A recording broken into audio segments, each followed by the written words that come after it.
Dans le prochain épisode de Demain nous appartient. Les préparatifs du défilé attisent les conflits. Swasik est prête à dire oui. Alex et Chloé découvrent le secret d'un ami.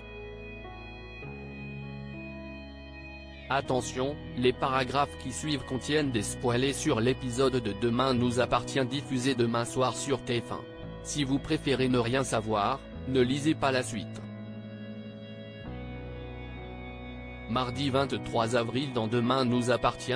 La police démasque le stalker de Jessica la veille, en pleine répétition du défilé de Jessica, des spots se sont détachés et sont tombés sur l'estrade, provoquant la chute de Maud qui s'élançait dessus. La PTS est dépêchée sur les lieux. Damien informe Sarah que l'accident était intentionnel puisque plusieurs vis de l'estrade étaient desserrées et qu'un câble de sécurité était détaché. En revanche, la personne n'a laissé aucune empreinte. Étant donné que c'est Charles qui s'est occupé de la location de l'estrade, les soupçons ne cessent de se resserrer autour de lui. Chez ses parents, Jessica reçoit de bonnes nouvelles de Maud qui s'en sort bien. Au même moment, Charles passe la voir. Jessica l'accueille froidement, le soupçonnant d'être responsable de l'accident puisqu'elle l'a vu cacher quelque chose dans sa poche quand il était en train de monter l'estrade. Charles lui révèle avoir caché un paquet de cigarettes. En effet, il s'est remis à fumer et n'en est pas fier. Même si Jessica s'excuse de l'avoir soupçonné, Charles est très vexé et s'en va. Il rentre chez sa mère, où il tombe sur Damien qui l'interroge également sur sa responsabilité vis-à-vis de l'estrade. C'est la goutte d'eau pour Charles qui ne supporte pas qu'on puisse le soupçonner d'en vouloir à Jessica alors qu'il n'a jamais cessé de la soutenir depuis leur rencontre coup de foudre.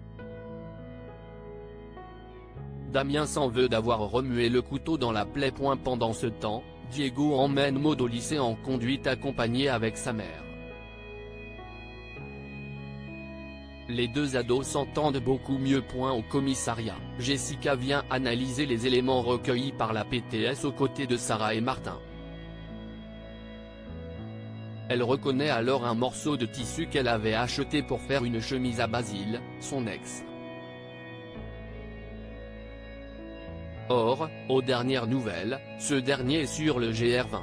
Un peu plus tard, Roxane confirme à ses collègues que Basile les a trompés. Après avoir atterri en Corse en avion, il a immédiatement repris un bateau pour Marseille. Martin décide de lancer un avis de recherche. De son côté, Jessica réunit tous ses mannequins au domaine viticole pour leur annoncer qu'elle annule son défilé par mesure de sécurité. Au même moment, Sarah vient l'informer que le principal suspect est en fait Basile. Elle ajoute que Karim l'a autorisée à mettre en place une protection policière pour qu'elle puisse maintenir son défilé. Grâce à la motivation de ses modèles, Jessica décide de le faire pour la bonne cause. Jessica se réconcilie ensuite avec Charles, regrettant sincèrement de l'avoir accusé d'être son stalker alors qu'il s'agit de son ex. Comme toujours, Charles rassure Jessica et l'encourage à profiter de son moment de gloire. En coulisses, Jessica prépare ses modèles. Sur scène, Marianne fait un discours de remerciement face aux invités. Christelle et Sylvain sont au premier rang. Enfin, le défilé commence. Audrey est la première à monter sur le podium. Au même moment, Sarah repère une silhouette toute vêtue de noir s'approcher. Il s'agit de Basile qui commence à sortir de son sac des bombes lacrymo. Swasik est prête à dire oui au lit. Swasik pousse François à avouer qu'il lui a menti au sujet de ses plans pour la soirée.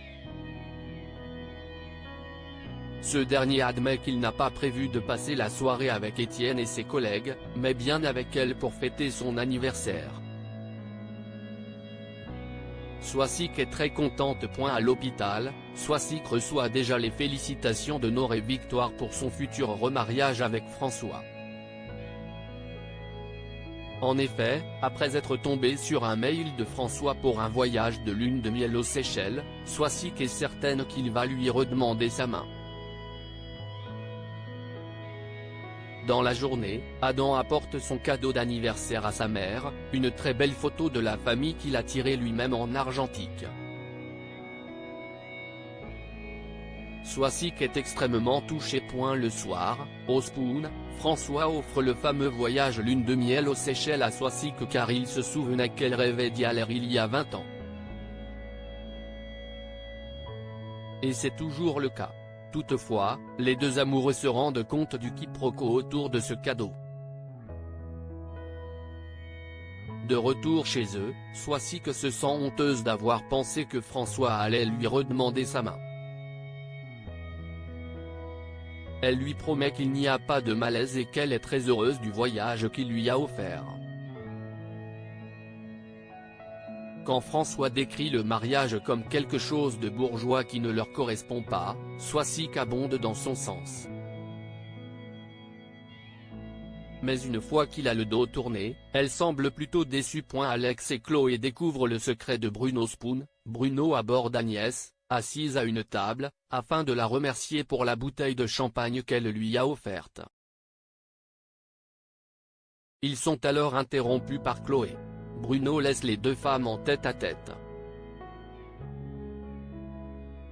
Agnès raconte à Chloé ce qui s'est passé avec Bruno pour qu'elle lui offre une bouteille de champagne. Chloé lui révèle alors que Bruno a eu des problèmes d'alcool et qu'il ne boit plus. Elle s'empresse néanmoins d'ajouter qu'il va mieux depuis qu'il vit chez son fils. Cette fois, c'est au tour d'Agnès de révéler que Bruno dort sur la plage dans une tente depuis plusieurs jours. Tombant des nues, Chloé en informe aussitôt son mari qui vérifie rapidement ses dires. Il s'en veut de n'avoir rien vu, puis raccroche lorsque Bruno arrive pour l'accompagner faire des livraisons. Pendant ce temps, Karim va chercher Ryan à la sortie du lycée.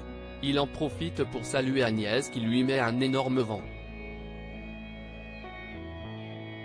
À la fin de leur tournée de livraison, Alex confronte Bruno sur sa situation et l'invite à venir s'installer chez lui et Chloé. Mais Bruno estime que son ami en a assez fait pour lui. Cette fois, il a envie de se débrouiller seul.